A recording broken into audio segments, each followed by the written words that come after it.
बिस्मिल्लाहिर्रहमानिर्रहीम। अस्सलाम वालेकुम नाजरीन, जैसा कि आपके इल्म में है कि गुज़श्ता 48 घंटों से पूरे पाकिस्तान में तूफ़ानी बारिशें हुई हैं, जिसकी वजह से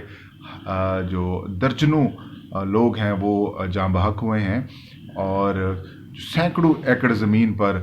जो गंदम की फसल है वो भी तबाह हो चुकी है। नाजरीन, ये एक ऐसा इशू है, ये सैकड़ों एकड़ तो नहीं है, अलबत्ता जो रिपोर्ट्स आ रही हैं वो हज़ारों एकड़ में जो गंदम की फसल है वो तबाह हुई है।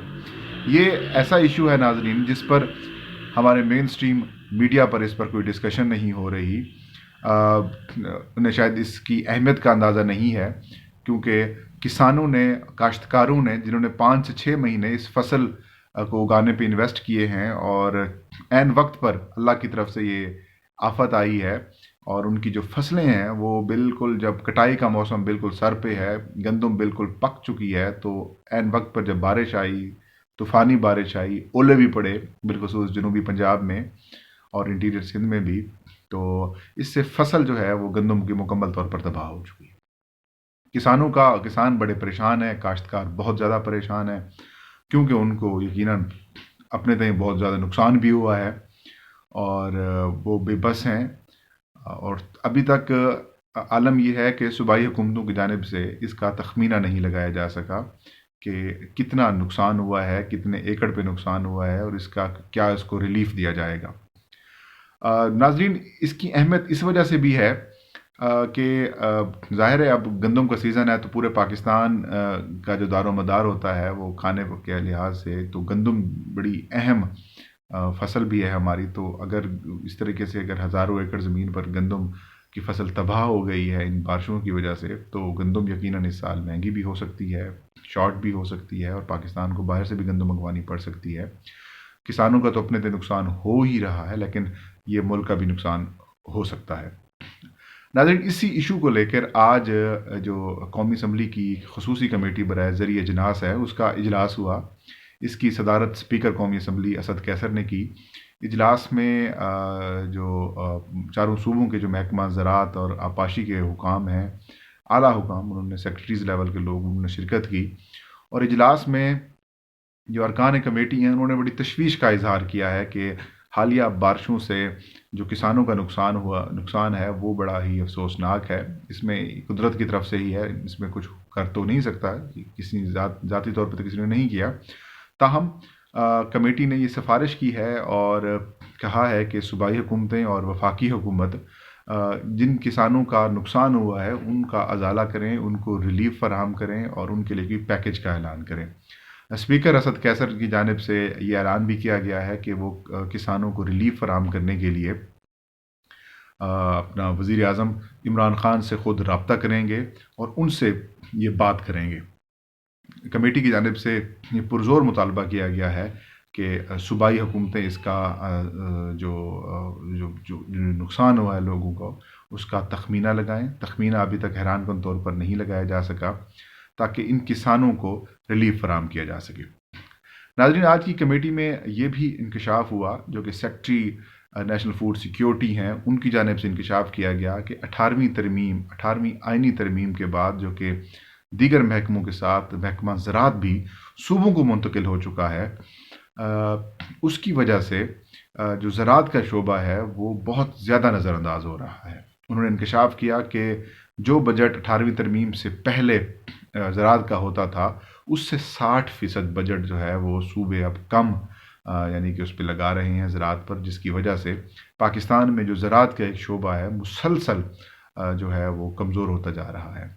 कैमा कमेटी की जानिब से जो खसूसी कमेटी की जानिब से ये भी ऐलान किया गया है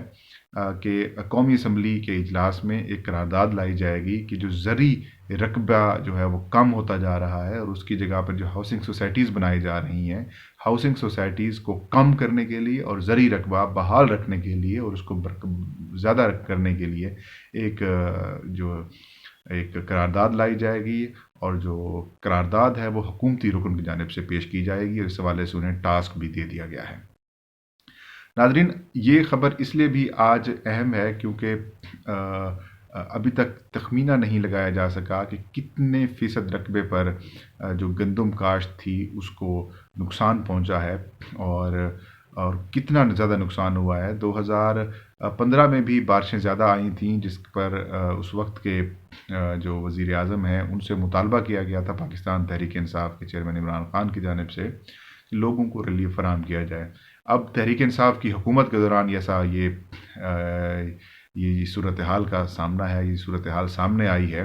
تو اب توقع یہی ہے کہ پاکستان تحریک انصاف کی حکومت، کیونکہ پنجاب میں بھی زیادہ نقصان ہوا ہے، پنجاب میں بھی ان کی حکومت ہے، وفاق میں بھی ان کی حکومت ہے، خیبر پختونخوا بلوچستان میں بھی ان کی حکومت ہے، تو توقع یہی ہے کہ تحریک انصاف کی حکومت ان غریب کسانوں کا خیال کرے گی اور انہیں ریلیف فراہم کرنے کی پوری کوشش کرے گی۔ ناظرین، جو آج کی بڑی ایک اور ڈیولپمنٹ ہے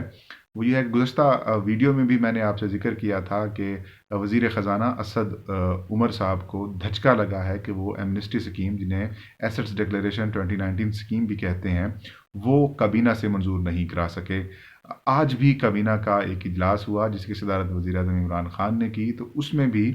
ایک بار پھر مؤخر کر دیا گیا اس ایمنسٹی سکیم کو۔ اس پر ایک بار پھر ارکان کے جو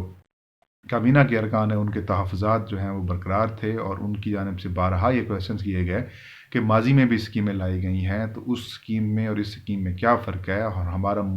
اصولی موقف رہا ہے کہ یہ جو ایمنسٹی سکیم ہے یہ ٹیکس چوروں کو ایک تحفظ فراہم کرنے کی ایک سکیم ہے، اور اس سکیم کو نہیں ہونا چاہیے۔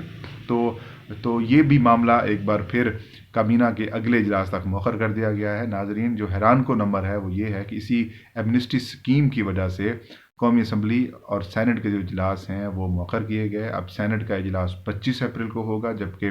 قومی اسمبلی کا اجلاس 22 اپریل کو ہوگا۔ حکومت کی جانب سے کی ریکویسٹ کی گئی تھی اسپیکر قومی اسمبلی اور چیئرمین سینٹ کو کہ یہ دونوں اجلاس ہیں ان کو مؤخر کیا جائے، کیونکہ اگر اجلاس چل رہے ہوئے تو آرڈیننس نہیں لایا جا سکتا۔ کوئی بھی جو ایوان کا ایک ہاؤس ہے، جو اگر وہ چل رہا ہو، ایوان چل رہا ہو، تو حکومت نہیں لا سکتی آرڈیننس۔ تو آرڈیننس لانے کے لیے ان اجلاسوں کو آگے کیا گیا، اور وزیر خزانہ جو اسد عمر ہیں وہ وفاقی کابینہ کو راضی نہیں کر سکے کہ ایمنسٹی سکیم لائی جائے۔ اس حوالے سے وزیر خزانہ کو کافی شکست کا سامنا کرنا پڑ رہا ہے، اور جو یہ معاملہ ہے ایمنسٹی سکیم والا وہ فی الحال مؤخر ہوتا دکھائی دے رہا ہے۔ ناظرین، اللہ ہم سب کا حامی و ناصر ہو۔ اللہ حافظ۔